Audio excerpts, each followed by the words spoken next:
Bonjour cher professeur, d'abord je tiens à remercier mon prof de m'avoir offert cette occasion pour présenter cet exposé sur la scientifique Marie Curie. Premièrement, enfance en Pologne. Maria Salomia Skłodowska naît à Varsovie en Pologne d'un père professeur de mathématiques et de physique et d'une mère institutrice en l'espace de 2 ans. Elle perd sa sœur Sofia du typhus en janvier 1876 et sa mère de la tuberculose le 9 mai 1878. Elle se réfugie alors dans les études ULXL dans toutes les matières. Elle obtient ainsi son diplôme de fin d'études secondaires avec la médaille d'or en 1883. Étudiant à la faculté des sciences de Paris. En novembre 1891, elle part pour Paris où elle a été acceptée pour y suivre des études en sciences physiques et en mathématiques à la faculté des sciences. 2 ans plus tard, en juillet 1893, elle obtient sa licence en sciences physiques. Elle rejoint ensuite le laboratoire de recherche physique. Troisièmement, rencontre et mariage avec Pierre Curie. Au printemps 1894, elle rencontre Pierre Curie qu'elle épousa le 26 juillet 1895. En 1896, elle est recrue première à l'agrégation de physique. Le 2 septembre 1897, elle donne naissance à sa première fille, Irène. Doctorat à l'école de physique et de chimie.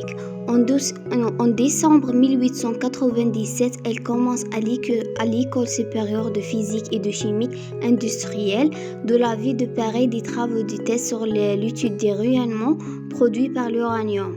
Découverte par Henry Becquerel en 1898, Pierre laisse de côté ses travaux sur la piézoélectricité pour rejoindre sa femme sur son étude de la radioactivité.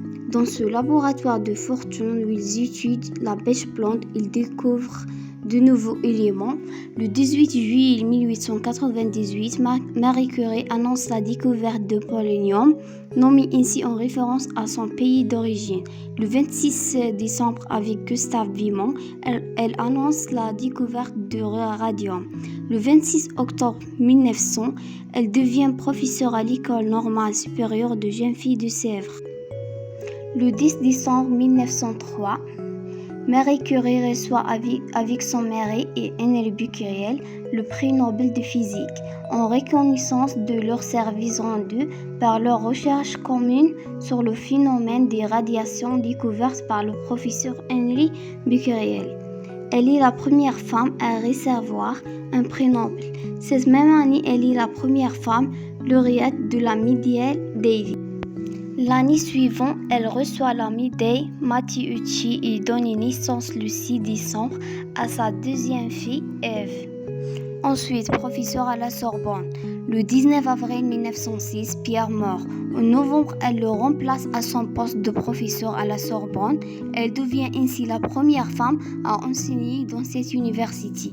En 1909, elle est nommée professeure titulaire dans sa chaire de physique générale, puis de physique générale et radioactivité. Le 10 décembre 1911, elle reçoit son second prix Nobel en reconnaissance des services pour l'avancement de la chimie par la découverte de nouveaux éléments, le radium et le polonium. Les petits Curie. Lorsque la guerre éclate, Marie Curie est mobilisée tout comme les autres membres de l'Institut de radium, qui fermera temporairement durant la guerre aux côtés d'Antoine Bickler, directeur du service radiologique des armées. Elle participe à la conception de 18 unités chirurgicales mobilisées surnommées les petits Curie. En 1916, elle obtient son permis de conduire et part régulièrement sur la fond réaliser des radiographies. En 1918, à la fin de la guerre, elle peut une fois occuper son poste à l'Institut de radium. Sa fille Irène devient son assistante. L'Institut de radium deviendra plus tard l'Institut Curie. Enfin, maladie et morte. Suite à une trop grande exposition aux éléments radioactifs, elle est atteinte de leucémie. Malgré sa faiblesse, elle continue d'assurer la direction de la section de physique et chimique de l'Institut du radium, où elle décède le 4 juillet 1934. Finalement, je tiens à renouveler mes remerciements à mon professeur. Merci pour votre attention et j'espère que vous aimez la recherche et la présentation.